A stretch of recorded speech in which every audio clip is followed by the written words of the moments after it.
نحمده ونصلي على رسوله الكريم اما بعد فاعوذ بالله من الشيطان الرجيم بسم الله الرحمن الرحيم رب اشرح لي صدري ويسر لي امري واحلل عقدة من لساني يفقهوا قولي۔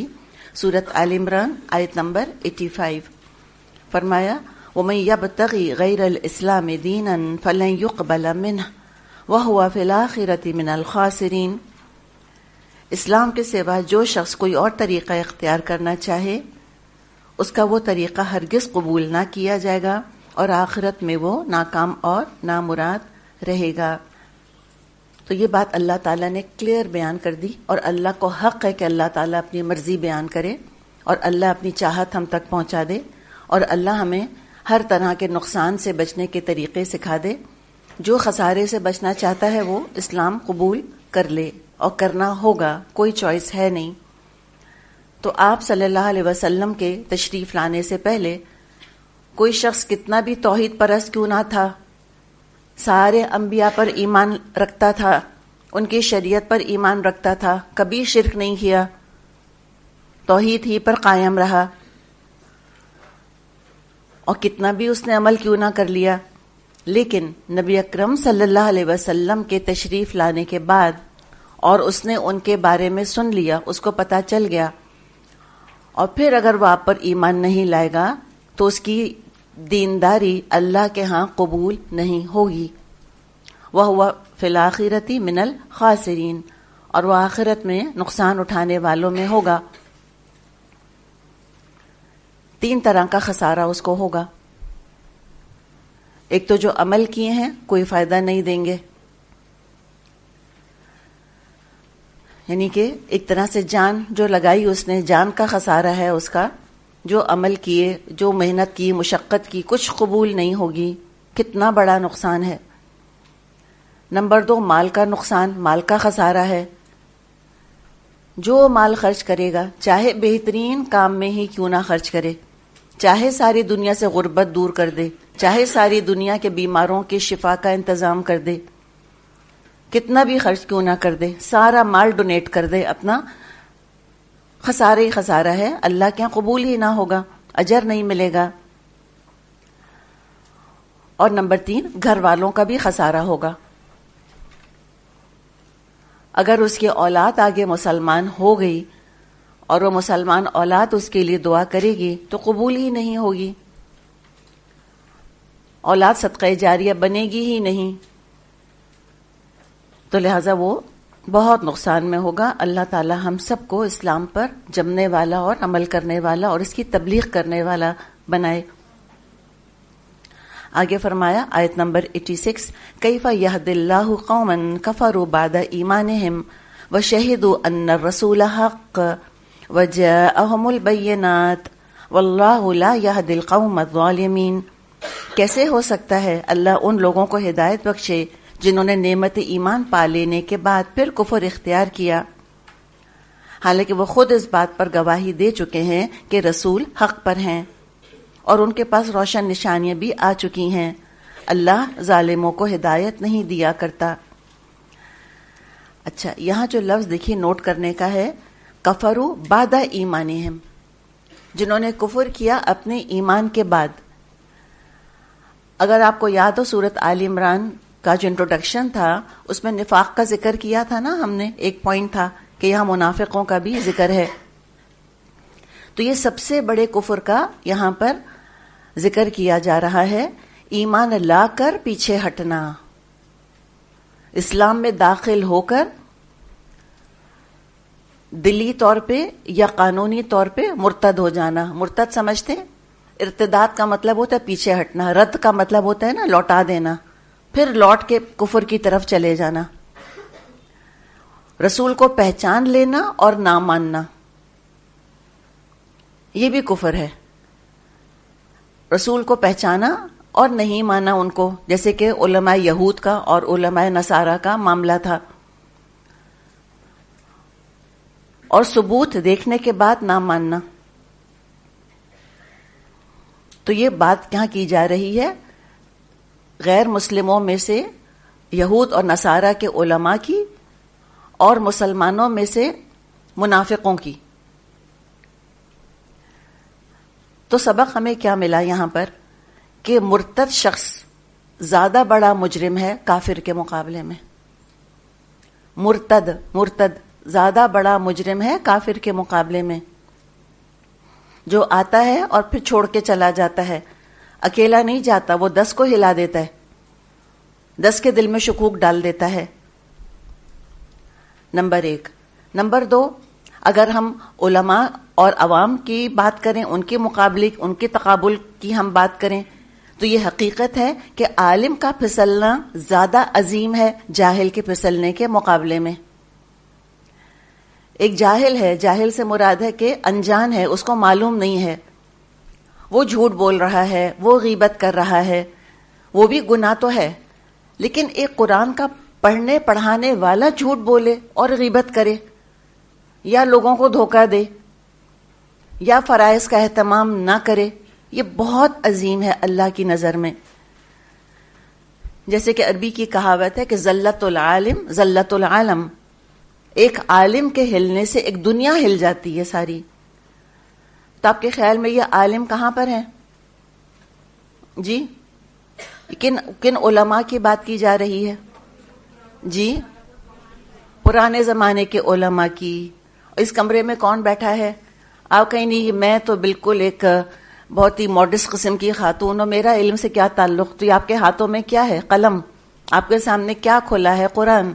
آپ کیا کرنے آئی ہیں؟ طالبہ بن کر آئی ہیں. کس کی طالبہ؟ قرآن کے علم کی طالبہ. تو یہاں عاجزی سے کام مت لیں, یہ وہ مقام نہیں ہے جہاں ہم عاجزی سے کام لیں. جب وعید کا معاملہ آئے, کسی وارننگ کا معاملہ آئے, تو وہاں عاجزی سے کام نہیں لینا چاہیے کہ نہیں میں کہاں عالم ہوں. بالکل ہوں, میں بھی عالم ہوں, آپ بھی عالم ہیں, ہم سب عالمائیں بیٹھی ہیں یہاں پر. وہ ایک فارمل سینس میں عالمہ نہیں, لیکن ہمیں پتہ چل گئی نا بہت ساری باتیں. تو میں اور آپ تو فجر نہیں چھوڑ سکتے, ہمیں اچھی طرح پتہ چل گیا. میں اور آپ اب غیبت نہیں کر سکتے, ہمیں پتہ چل گیا ہے. زبان کی حفاظت کرنی ہے. میں اور آپ جھوٹ نہیں بول سکتے. ویسے بھی جھوٹ بولنا تھرو آؤٹ دا ورلڈ بری بات ہے. میرا اور آپ کا بولنا تو بہت زیادہ بری بات ہے. روڈنس ویسے بھی بری بات ہے, میری اور آپ کی روڈنس تو اور بھی زیادہ بری بات ہے. کیوں؟ اس لیے کہ ہم نے اپنے آپ کو اٹیچ کر لیا ہے شعوری طور پہ, کانشیسلی ہم نے اسلام کے ساتھ, قرآن کے ساتھ خود کو اٹیچ کیا ہوا ہے. اور ہمارا کرنا ضرور ہمارے دین پر جائے گا. ہم اچھا کریں گے, یہ دین پر ریفلیکٹ ہوگا. ہم برا کریں گے, دین پر ریفلیکٹ ہوگا. جیسے کبھی بھی اولاد اور ماں باپ کا رشتہ کٹ نہیں سکتا. بچے اچھے کام کرتے ہیں, ماں باپ کو کریڈٹ جاتا ہے.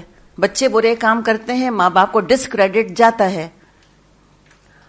جیسے کہ استاد اور شاگرد کا رشتہ کبھی نہیں کٹ سکتا. شاگرد اچھے کام کریں گے, استاد کو کریڈٹ جائے گا. شاگرد برے کام کریں گے, استاد کو ڈس کریڈٹ جائے گا. تو یہی معاملہ اسلام کا ہے.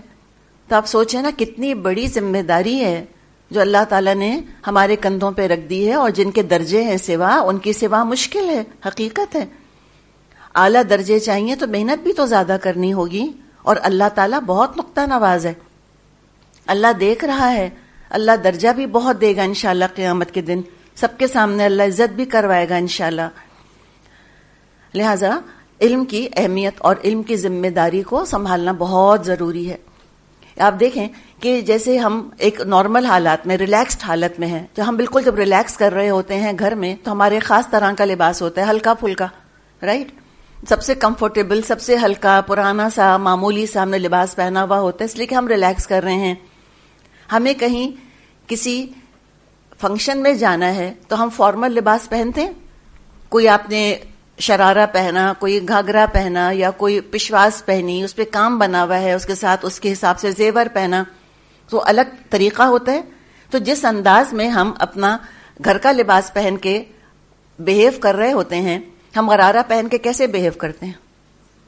اسی طرح ہم لمبے لمبے ڈگ مار کے دوڑیں گے, نہیں کر سکیں گے نا. ایک اس کا انداز ہوتا ہے, ایک اس کے ساتھ ایک تمکنت آ جاتی ہے, ایک وقار آ جاتا ہے. اسی طرح علم بھی ہمیں سمجھیں کہ ایک لباس کی مانند ہمیں ذمہ دار بنا دیتا ہے. اتنا اعلیٰ لباس پہنا ہے, اور یہ کوئی معمولی علم ہے جو حاصل کیا جا رہا ہے.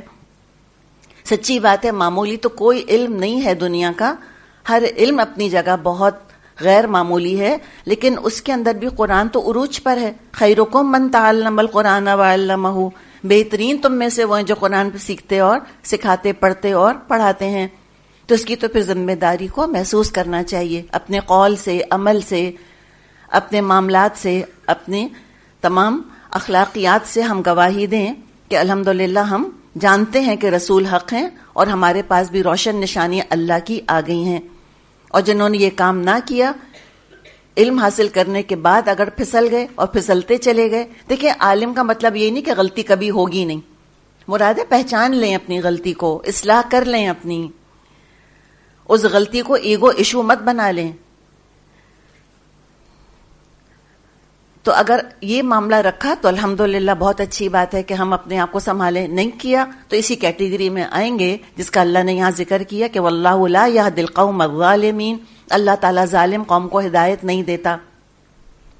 اتنا ظلم کیا انہوں نے ایمان کے اوپر، ایمان دیا اللہ نے ان کو، اس کا حق ادا نہیں کیا، اور ظالم وہی ہوتا ہے جو حق ادا نہیں کرتا۔ اب اس سے بھی بڑی بات جو آگے اللہ تعالیٰ نے فرمائی، اولئک، یہ وہ کون لوگ ہیں؟ اولئک کا اشارہ کس کی طرف ہے؟ کفروا بعد ایمانہم، منافقوں پہ اللہ کو اتنا غصہ آتا ہے، سورہ نساء میں وہ ہم پڑھ لیں گے، شدید اللہ کا غضب بھڑکتا ہے منافقوں کے اوپر کہ ایمان کا دعویٰ کر کے یہ کرتوت، ایمان کا دعویٰ کر کے یہ حرکتیں، اور علماء پہ جتنا اللہ کو غصہ آتا ہے اتنا عوام پہ نہیں آتا، حقیقت ہے۔ اب یہ جو علماء ایسے کام کریں گے، غیر مسلم علماء کہ حق پہچان کے اور بات نہ مانے، اور جو اسلام میں داخل ہو کے پھر پیچھے ہٹے گا، تو اس کی جزا اللہ نے بتا دی، یہ اولئک جزاؤہم ان علیہم لعنت اللہ، ان کی جزا سے مراد بدلہ، ان کا بدلہ یہ ہے کہ ان پر ہے کس کی لعنت؟ اللہ کی لعنت۔ لعنت رحمت کی ضد ہے، رحمت کا اپوزٹ ہے۔ تو اللہ کی لعنت کیا ہے؟ اللہ کی لعنت اللہ کی رحمت سے دوری ہے۔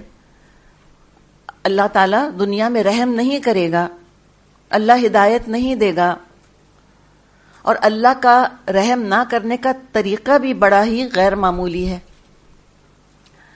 دیکھیں، اگر میں اور آپ اللہ سے ڈرتی ہیں نا، اور ہمیں ڈر ہے کہ ہم غلطی نہ کر بیٹھیں، ٹھیک، تو ہم علم حاصل کریں گے یقیناً، اس کے باوجود بھی مسٹیک ہو جاتی ہے۔ بعض دفعہ انسان کو احساس ہو جاتا ہے، ہم استغفار کر لیتے ہیں، ٹھیک ہے نا، استغفار کر لی ہم نے، بعض دفعہ احساس نہیں ہوتا۔ تو اللہ کا رحم کیا ہوتا ہے پھر مومن کے اوپر؟ کہ اللہ تعالیٰ ادب سکھانے کے لیے کوئی آزمائش ڈالتا ہے اس کے اوپر۔ آپ آزما کے دیکھیں، بعض دفعہ کوئی غلط رویہ ہم نے کسی کے ساتھ اختیار کیا ہوتا ہے اور ہمیں احساس نہیں ہوا ہوتا، اور ہم نے توبہ نہیں کی ہوتی اس کے اوپر، وہی غلط رویہ کوئی ہمارے ساتھ اختیار کرتا ہے تو انسان کی آنکھیں کھل جاتی ہیں کہ ہاں میں نے بھی تو یہی کیا تھا۔ بعض دفعہ والدین کا دل دکھایا ہوتا ہے، احساس ہی نہیں ہوتا، پھر وقت چلتا رہتا ہے، پھر کبھی اولاد ایگزیکٹلی وہی جملہ ہمیں کہہ دیتی ہے، تو احساس ہوتا ہے کہ ہم نے یہی تو اپنے ماں باپ سے کہا تھا۔ باپ سے تو کم ہی کہتے ہیں، ماؤں سے زیادہ انسان بات کر رہا ہوتا ہے، تو احساس ہوتا ہے۔ تو یہ اللہ ادب سکھاتا ہے، یہ اللہ کا رحم ہے کہ اللہ آزمائش ڈال دے۔ اور اللہ کی لعنت کیا ہے؟ کہ اللہ رحم نہیں کرے گا، یعنی یہ منافق غلطیاں کرتے رہیں گے، اللہ نہیں ڈالے گا آزمائش ان کے اوپر، اور اگر آزمائش آئے گی تو یہ 2+2 نہیں کر سکیں گے، یہ ریلیٹ نہیں کر سکیں گے، ان کی آنکھیں نہیں کھلیں گی کہ ہاں یہ تو وہی ہے جو میں نے بھی تو کیا تھا، میرے ساتھ یہ جو ہو رہا ہے اس لیے کہ میں بھی تو یہ کہہ چکی ہوں، میں نے ایسے ہی تو کیا تھا، اس کی آنکھ نہیں کھلتی، تو اللہ تعالیٰ ان کو ڈھیل دے دیتا ہے۔ یہ ہے لعنت اللہ کی۔ اللہ تعالیٰ دنیا میں ہدایت نہیں دے گا ان کو، اللہ کی لعنت ہے ان کے اوپر۔ آخرت میں اللہ تعالیٰ جنت نہیں دے گا، جہنم اللہ کی لعنت ہے، اور جنت اللہ کی رحمت ہے، ان کو رحمت نہیں ملے گی۔ تو لعنت اللہ، ان پر اللہ کی لعنت، والملائکہ، اور فرشتوں کی لعنت، فرشتوں کی لعنت۔ اب فرشتوں کا معاملہ دیکھیں مومن کے ساتھ کیا ہوتا ہے، اور یہ فرشتوں کا معاملہ جو مومن کے ساتھ ہوتا ہے وہ انشاءاللہ ہم سورہ مومن میں پڑھیں گے. اتنی خوبصورت آیتیں ہیں کہ فرشتے جو ہیں جو عرش کے قریب میں حول العرش، کہ فرشتوں کے بھی تو کیڈرز ہیں نا، لیولز ہیں. بعض فرشتے اللہ کے بڑے مقرب ہیں، بہت اللہ کے قریب ہیں، اور خاص طور پہ حملۃ العرش جنہوں نے اللہ کا عرش اٹھایا ہوا ہے. وہ دعائیں کرتے رہتے ہیں مومنوں کے لیے کہ اللہ تعالیٰ ان کو بخش دے، اللہ تعالیٰ ان کی اولاد کو، ان کے والدین کو، ان کے ازواج کو اللہ ان کے ساتھ ملا دے جنت میں، اللہ ان کی خطاؤں سے درگزر کر. تو یہ فرشتوں کا تعلق مومن کے ساتھ ہے، اس لیے کہ فرشتے رحمت کی دعا کرتے ہیں مومن کے لیے. اور پھر کیا کرتے ہیں؟ فرشتوں کی رحمت مومن کے ساتھ کیا ہوتی ہے کہ جب وہ پھسلے تو آ کے فکر کرتے ہیں اس کی، کوئی مشکل پڑے تو مدد کرتے ہیں. حقیقت ہے کہ اللہ فرشتے نازل کرتا ہے مومنوں کی مدد کے لیے. میری اور اگر میں اور آپ مومن ہیں، فرشتوں کے ذریعے اللہ مدد کرتا ہے میری اور آپ کی. بعض دفعہ آپ دیکھیں کوئی کام کیسے ہو جاتے ہیں، انسان خود حیران ہوتا ہے کہ یہ کام ہو کیسے گیا، ہم تو سمجھ رہے تھے کہ نہیں ہوگا. اور پھر فرشتے نیکی کے خیالات القاء کرتے ہیں مومن کے دل میں کہ یہ نیکی کر لو، یہ نیکی کر لو. یہ میں اور آپ آخر کیسے قرآن کھول کر بیٹھ گئے؟ میں خیال ہے اگر ہم میں سے اکثر اپنی سابقہ زندگی پر نظر ڈالیں تو ہماری زندگی کا رخ کسی اور طرف تھا. ہم کوئی مسلمان تو تھے، پیدائشی مسلمان تھے، ہم نے تو قرآن نہیں کھولا تھا، ہم نے تو قرآن نہیں پڑھا تھا، ہمیں تو اتنے احکامات نہیں معلوم تھے، یہ تک نہیں پتا تھا کہ غیبت کبیرہ گناہ ہے، یہ تک نہیں معلوم تھا. وہ تو لگتا تھا بس باتیں ہی تو کر رہے ہیں، کہہ تو رہے ہیں، صرف لگتا تھا کہ نہیں. بتائیں، مصلحت کے نام پہ جھوٹ بولنا کوئی بڑی بات ہی نہیں تھی کہ بھئی کیا کریں، مصلحتاً جھوٹ بول دیا ہم نے، ہم ایسے ہی مر جاتے. کیا ہوا، کیسے ہوا، یہ خیال کیسے آیا دل میں کہ میں قرآن کو پڑھوں تو سمجھوں تو یہ فرشتوں کے ذریعے اللہ نیکی کے خیالات القاء کرتا ہے مومنوں کے دلوں میں.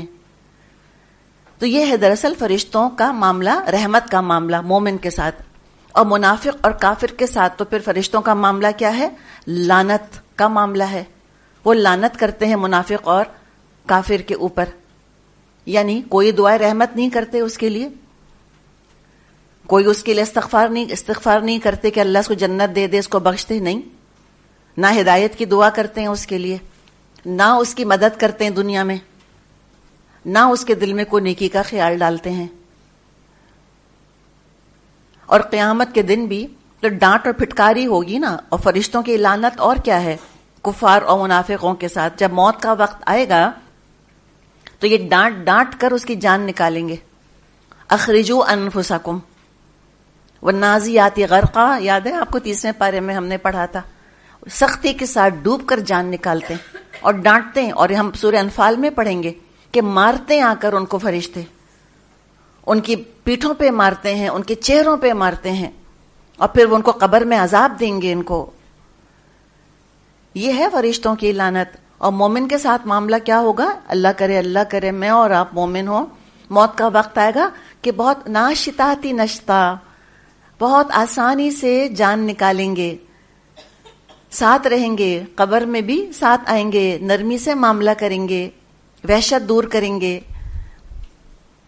جبکہ کفار کے ساتھ یہ نہیں ہوگا، ان پر تو لعنت ہے فرشتوں کی. وہ تو قبر میں بھی خوب عذاب دیں گے ان کو، اور جہنم میں بھی خوب عذاب دیں گے. اور مومنوں کے ساتھ کیا ہوگا؟ جنت میں تو وہ آ کر سلام کریں گے، سلام علیکم طبتم کہیں گے. وَيَدْخُلُونَ الْمَلَائِكَةَ مِنْ كُلِّ بَابٍ، ہم پڑھ لیں گے قرآن میں کہ ہر دروازے سے فرشتے جنتیوں پر داخل ہو رہے ہوں گے، ان کو سلام کر رہے ہوں گے. اور جہنمیوں کو جہنم میں یہی فرشتے خوب عذاب دے رہے ہوں گے. والناس، اور انسانوں کی لعنت ہے، اجمعین، سب کے سب کی.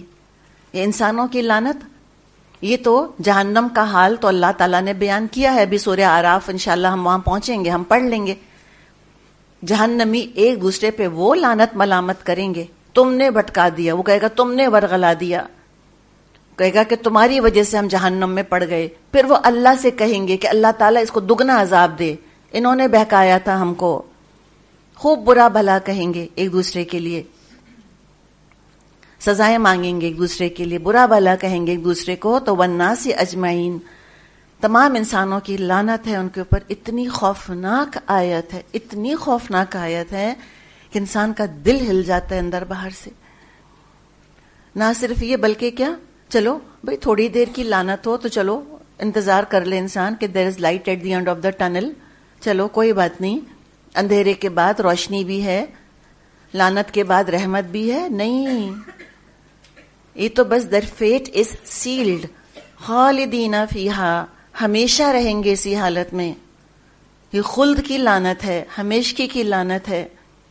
اتنی تھوڑی دیر کے مزے کے لیے، اتنی تھوڑی دیر کی بغاوت، اتنی تھوڑی دیر ایگو کے لیے اتنی بڑی سزا اپنے لیے مول لی انہوں نے، ہمیشہ پڑے رہیں گے اس میں. لا یخفف عنہم العذاب، عذاب ان سے ہلکا نہیں کیا جائے گا. ولا ہم ینظرون، اور نہ وہ مہلت دیے جائیں گے. کوئی عذاب میں کمی نہیں ہوگی، بلکہ آگے ہم قرآن میں پڑھ لیں گے کہ جب عذاب دیا جا رہا ہوگا، جس عذاب کے وہ عادی ہو جائیں گے، اللہ اور عذاب بڑھا دے گا، ایک نوچ اوپر ایک نوچ اوپر. یعنی کہ جہنمیوں کے لیے بھی جہنم کمفرٹ زون نہ بننے پائے. وہ کہتے ہیں نا مشکلیں پڑی مجھ پہ اتنی کہ آسان ہو گئیں. کوئی جہنمی کا معاملہ یہ نہیں ہوگا کہے گا اچھا بھئی اب تو یوز ٹو ہو گئے عذاب کو، 10 کروڑ سال سے عذاب اٹھا رہے ہیں، اب تو ہمیں عادت ہی ہو گئی. نہیں، ہر لمحہ نیا عذاب، ہر لمحہ نیا عذاب. اللہ تعالیٰ بس دعا کریں ہم، اللہم اجرنا من النار، اللہم اجرنا من النار، اللہم اجرنا من النار. اور اللہ تعالیٰ سے اس کی رحمت مانگا کریں، گڑ گڑا کے رو رو کے اللہ سے رحمت مانگا کریں میں اور آپ، کہ اللہ تعالیٰ رحم فرما. اللہم ارحمنی، اللہ رحم فرما مجھ پر. تو اللہ کا رحم کیا ہے کہ توبہ کی توفیق مل جائے غلطی کر کے. الا الذین تابوا من بعد ذلک، ہاں سوائے ان کے کہ جو لوگ توبہ کر لیں اس کے بعد، کفر کے بعد توبہ کر لیں. یعنی کافر کیا کرے، اسلام لے آئے، منافق کیا کرے، نفاق چھوڑ دے، تو وہ توبہ کر لیں، پلٹیں اللہ کی طرف. تابو کا لفظ بڑا اہم ہے. تابا یتوبو توبن کا مطلب معلوم ہے نا آپ کو، لوٹنا پلٹنا. تو لوٹیں یعنی گناہ چھوڑیں، استغفار کریں، اور اس کے بعد دیکھیں کہ اللہ نے حکم کیا دیا ہے، اللہ کے حکم کی طرف پلٹیں، نافرمانی سے فرما برداری کی طرف لوٹ آئیں، پلٹ آئیں. وَأَصْلَحُوا، اور اپنی اصلاح کر لیں. یعنی صرف توبہ توبہ کر کے اور شب قدر میں رو کے اور عمرے میں رو کے پھر زبان کا حال وہی نہ ہو، پھر حال حلیہ ویسے کا ویسا نہ ہو. پھر یہ نہ ہو کہ زکوٰۃ نہیں دے رہے اور صدقات نہیں دے رہے اور پھر آ کے بہنوں کی میراث مار لی اور بیوی کو مہر بھی نہیں دیا. یہ نہیں ہونا چاہیے. اصلاح کریں اپنی. اور ہوئی ہے اصلاح لوگوں کی. کس سے اصلاح ہوگی سوائے قرآن کے؟ اصلاح ہو کیسے سکتی ہے؟ کتنے قصے آپ کو ملیں گے. اتنے برے مرد تھے، شرابی تھے، زانی تھے، بیویوں کو تنگ کرنے والے تھے، قرآن پڑھ کے کایا پلٹ گئی ان کی، اصلاح ہو گئی ان کی الحمدللہ. گناہ چھوڑ دیے، رویے بہتر ہو گئے. کتنی اولاد ایسی تھی سخت نافرمان، دل دکھانے والی والدین کا، قرآن پڑھ کے اصلاح ہو گئی ان کی. والدین کے ساتھ نیکی کرنے والے بن گئے، ماں باپ کی خدمت کرنے والے بن گئے. کتنے حرام کمانے والے تھے جنہوں نے حرام چھوڑ دیا الحمدللہ اور حلال پر آ گئے. کتنی عورتوں کی اصلاح ہو گئی. کتنے گھر جو بالکل ٹوٹ رہے تھے وہ الحمدللہ وہ گھر بن گئے، سنور گئے الحمدللہ. تو اصلحوا، اپنی اصلاح کر لو، دین اور دنیا دونوں کی اصلاح ہو جائے گی. فإن اللہ غفور رحیم، تو یقیناً اللہ تو بہت غفور اور بہت رحیم ہے، انتہائی معاف کرنے والا ہے، انتہائی رحم فرمانے والا ہے. اللہ کی دامن رحمت میں آ جاؤ، اللہ تو پکار رہا ہے. اور اللہ کا تعالیٰ کو تو معاف کرنا بہت اچھا لگتا ہے. اللہ انتظار کرتا ہے کہ کب میرا بندہ میری طرف پلٹے. جیسے کہ وہ طویل حدیث ہے جس میں مضمون یہ آتا ہے کہ ایک شخص جو کہ ریگستان میں سفر کر رہا ہے اور ایک اس کے پاس اونٹ ہے اور اسی اونٹ پر اس کا کھانا پینا سامان زیست اسی پر لدا ہوا ہے.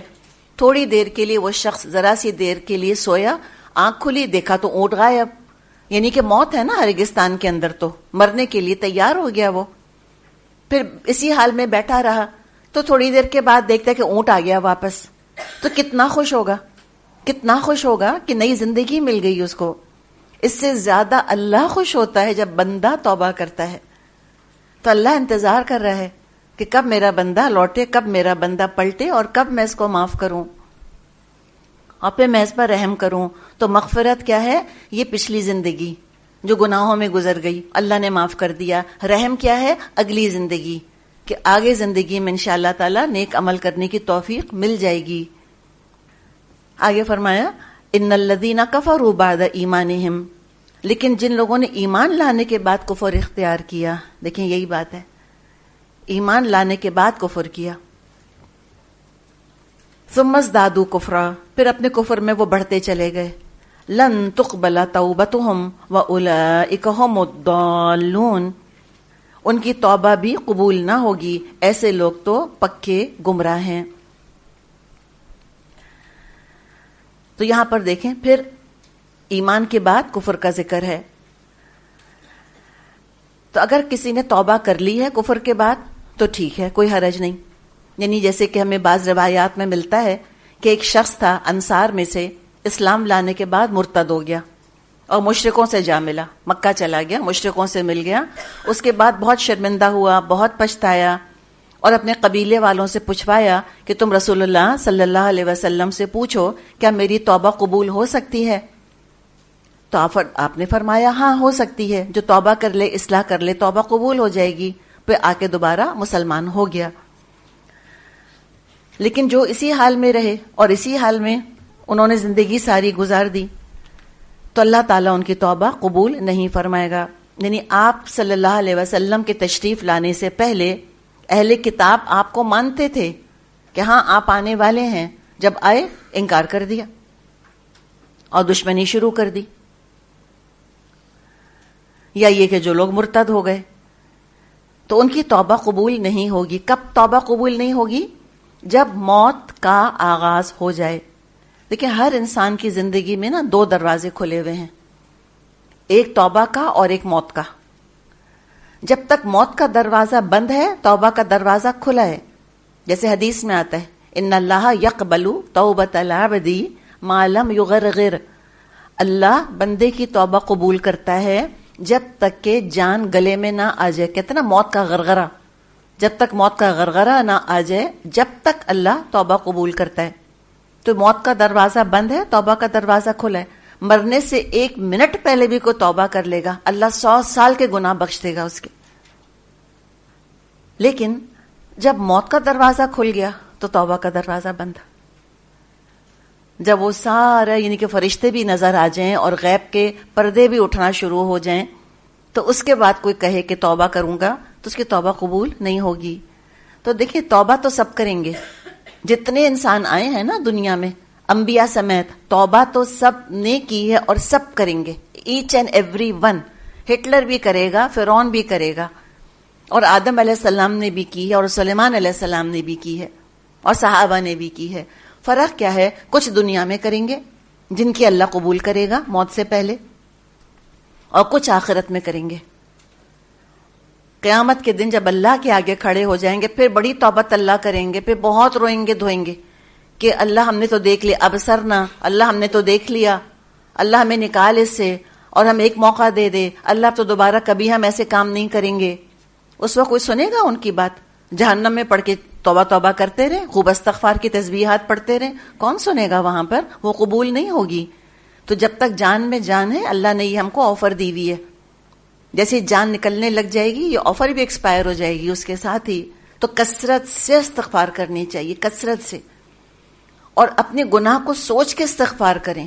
پلیز میں اور آپ اپنے ساتھ اچھا گمان نہیں رکھیں کہ قصور کیا ہی کیا ہے میں نے. ہاں کوئی ایک آدھ کبھی کر لیا ہوگا, تو قصوروں کے مقابلے میں تو نیکیاں میری بہت زیادہ ہیں, ہمیں یہی یاد رہ جاتا ہے. نہیں, یہ دوسروں کے لیے سوچیں کہ ان کی نیکیاں ان کے گناہوں سے زیادہ ہیں, اپنے لیے سوچیں کہ میرے گناہ میری نیکیوں سے زیادہ ہیں, تاکہ ہماری توبہ کے اندر ہمارے اثر پیدا ہو. 1000 دانوں کی تسبیح پڑھ ڈالتے ہیں اور پرنالہ وہیں بہتا رہتا ہے زندگی کا جہاں پر کل بہ رہا تھا, جہاں کل گر رہا تھا. یہ نہیں ہونا چاہیے. تو یہاں جو فرمایا اللہ تعالیٰ نے کہ ان کی توبہ لن تقبل توبتہم, کہ ان کی توبہ قبول نہیں ہوگی، مراد ہے کہ یا تو عین موت کے وقت جبکہ غیب کے پردے اٹھ گئے، فرشتے نظر آنے لگ گئے، توبہ کریں گے اللہ قبول نہیں کرے گا، یا قیامت کے دن۔ فرمایا وَأُولَئِكَ هُمُ الضَّالُّونَ، ایسے لوگ تو پکے گمراہ ہیں۔ ان الذین کفروا، یقیناً جن لوگوں نے کفر کیا، وماتوا، اور اسی حال میں مر گئے، وہم کفار، جبکہ وہ کافر تھے، اس حال میں کہ وہ کافر تھے، فلن يقبل من احدهم ملء الارض ذهبا، ہرگز ان میں سے کسی سے زمین بھر سونا بھی قبول نہیں کیا جائے گا، وَلَوِ افْتَدَىٰ بِهِ، چاہے وہ اس کو فدیے میں دینے پر تیار ہو جائے۔ اولئک لہم عذاب علیم، ان کے لیے تو دردناک عذاب ہے، وما لہم من ناصرین، اور ان کے لیے کوئی مددگار نہیں ہوگا۔ آپ صلی اللہ علیہ وسلم نے فرمایا، یہ صحیح مسلم کی حدیث ہے، کہ اللہ تعالیٰ قیامت کے دن سب سے ہلکے عذاب والے جہنمی سے پوچھے گا، کیا دنیا میں جو کچھ ہے وہ تیرا ہو جائے تو کیا تو اس کو فدیے میں دے دے گا؟ وہ کہے گا ہاں، سب کچھ دے دوں گا۔ اللہ تعالیٰ فرمائے گا، میں نے تم سے اس وقت جب تم آدم کی پشت میں تھے اس سے زیادہ آسان بات کا تقاضا کیا تھا کہ شرک مت کرنا، ورنہ میں تم کو دوزخ میں داخل کروں گا، مگر تم نہ مانے اور تم شرک کرتے رہے۔ تو اللہ تعالیٰ نے تو بہت ہلکی بات کہی ہے کہ میرے ساتھ کسی کو شریک نہ کرنا، تو قیامت کے دن تو یہ زمین بھر کر سونا بھی اگر دے دیں گے تب بھی قبول نہ ہوگا، اور دنیا میں تو اللہ نے اتنا مانگا بھی نہیں، زمین بھر سونا اول تو ہے کس کے پاس یہاں پر، نمبر 2 جتنا بھی سونا میرے پاس آپ کے پاس، جو دولت ہمارے پاس ہے، تو ساری اللہ مانگتا بھی نہیں، مما رزقناہم ہر جگہ آتا ہے، 2.5% تو اللہ نے کہا ہے صرف زکوٰۃ، اور صدقات اس کے علاوہ جو جتنی دینی چاہے، تو اللہ نے تو بہت تھوڑا مانگا۔ الدین یسرن، دین بہت آسان ہے، بہت سمپل ہے۔ اس وقت عمل اگر